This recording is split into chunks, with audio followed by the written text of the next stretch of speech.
Hi guys, welcome back to Girls Export. இந்த வீடியோல நம்ம பாத்தீங்கன்னா நம்மளோட ஃபேவரட் நீ நான் காதல் சீரியல் ஹீரோ ராகவோட நியூ சீரியல் பத்தி அப்டேட் தான் ஷேர் பண்ண போறோம். ஹீரோயின் ரெண்டு நியூ சீரியல்ல கமிட் ஆயிட்டாங்க.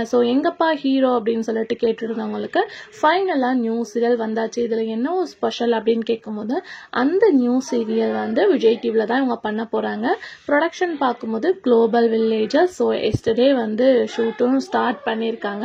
ஸ்பெசிஃபிக்கா ராகவோட நியூ சீரியல் நிறைய பேர் எக்ஸ்பெக்ட் பண்ணாங்க. ஃபைனலா விஜய் டிவிலே ஒரு நியூ சீரியல் வந்தது. ரியலா ஃபேன்ஸ்க்கு ஹாப்பி நியூஸ். ராகவ் ஃபேன்ஸ்க்கு ரியலா ஹாப்பி நியூஸ் அப்படின்னு சொல்லிட்டு நினைக்கிறேன். ஆன் த வேலை இவங்களோட சீரியல் விஜய் டிவில வரப்போகுது. இது மட்டும் இல்லாம இன்னொரு ஹாப்பி நியூஸ் என்னன்னு கேட்கும்போது இதுல நிறைய ஆக்டர்ஸ் கமிட்டா இருக்காங்க. ஹீரோயின் யாரு அப்படின்னு சொல்லிட்டு நான் நெக்ஸ்ட் வீடியோல தான் ஷேர் பண்ணுவேன். ஏன்னா அது கொஞ்சம் சர்ப்ரைஸா இருக்கட்டும் அப்படின்னு சொல்லிட்டு இவங்க பாருங்க நம்ம எக்ஸ்பெக்டே பண்ணல அப்படின்னு சொல்லிட்டு நீங்க ஃபீல் பண்ணுவீங்க. ராகவ் அகைன் விஜய் டிவில கமிட் ஆனதை பத்தி நீங்க என்ன நினைக்கிறீங்க அப்படின்னா மறக்காம கமெண்ட்ஸ்ல மென்ஷன் பண்ணுங்க.